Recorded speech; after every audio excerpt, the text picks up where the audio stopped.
9টি বোর্ডের একক প্রশ্ন, যেটা অতীতে ছিল না। বাকি 2টি বোর্ড রয়েছে, মাদ্রাসা এবং টেকনিক্যাল বোর্ড। আমরা নেক্সট পরীক্ষা থেকে কমন সাবজেক্টগুলো সব একক প্রশ্ন হবে, সেটা নেক্সটে। এবার এটা হলো নতুনত্ব।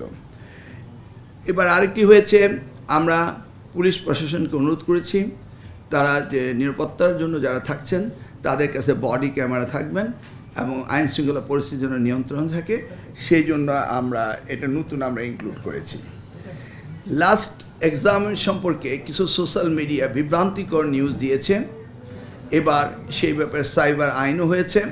এই ধরনের বিভ্রান্তকর নিউজ যদি কেউ ছড়ায়, সাথে সাথে তাদেরকে আইনের কাছে সোপর্দ করতে হবে এবং সেটাকে বিচার বিশ্লেষণ করে আইনগত ব্যবস্থা নেওয়া হবে এবং কঠিনভাবে নেওয়া হবে, যেন সোশ্যাল মিডিয়াকে মিসইউজ করে পরীক্ষাকে যেন আর বিভ্রান্ত না করতে পারে সেটা। এবার সবচেয়ে বড় সংযোজন হচ্ছে 1980 পাবলিক পরীক্ষা অ্যাক্ট। এটাকে আমরা পুরোপুরি পরিবর্তন এনেছি, সেখানে পানিশমেন্টের ব্যবস্থা রয়েছে এবং যে মব অ্যাটাক করা হতে শুরু করে শিক্ষকরা যদি ইনভলভ থাকে, এভরিথিং আমরা সেখানে নতুনভাবে এনেছি। সবচেয়ে ভালো যে বিষয়টি সেটি হচ্ছে, আমরা এর আগে যদি কোনো পরীক্ষার রেজাল্ট খারাপ হতো, তারা শুধু ট্যাবুলেশন শিট চেক করতে পারতেন, এর বাইরে কিছুই নয়। এবং আমার সেই 2001 হতে 2006 আমরা দেখেছি অনেক সময় ভিতরে খাতা চেঞ্জ করে ফেলে, উপরে OMR ফর্মটি শুধু থাকে।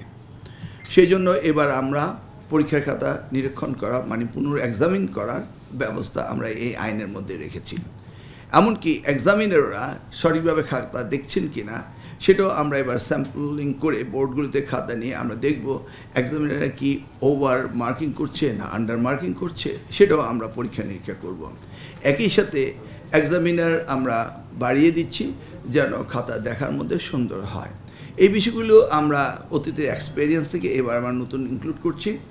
আমরা আশা করব যে এবারের পরীক্ষা আমরা সুন্দরভাবে নেব এবং আমরা আশা করব সকলের সহযোগিতা আমরা পাবো ইনশাল্লাহ। বিশেষ করে সাংবাদিকগণ আপনারা সহযোগিতা করবেন, যে এই যে SSC তাদের জীবনের এই পরীক্ষার পরেই তারা সিলেক্টিভ ওয়েতে চলে যাবে জীবন এবং তাদের ভবিষ্যৎ নির্ধারণ করার জন্য। এটি সবচেয়ে গুরুত্বপূর্ণ পরীক্ষা। বিদেশে এটাকে বলা হাই স্কুল গ্র্যাজুয়েশন, আমরা এখানে ইন্টারমিডিয়েট বলি। SSC হয় আমাদের, কিন্তু এই হাই স্কুল গ্র্যাজুয়েশন 12 ইয়ার্স, এরপরেই তারা নিজের কর্মজীবনে কে কোথায় যাবে সেই জন্য সেই বিষয়ে তারা লেখাপড়া করবে। এটি একটি গুরুত্বপূর্ণ বিষয়। ইনশাআল্লাহ আপনারা সকলে সহযোগিতা করবেন এবং পরীক্ষা ভালো হবে এই আশা করছি। এরপরে যদি কোনো প্রশ্ন থাকে আপনারা করতে পারেন।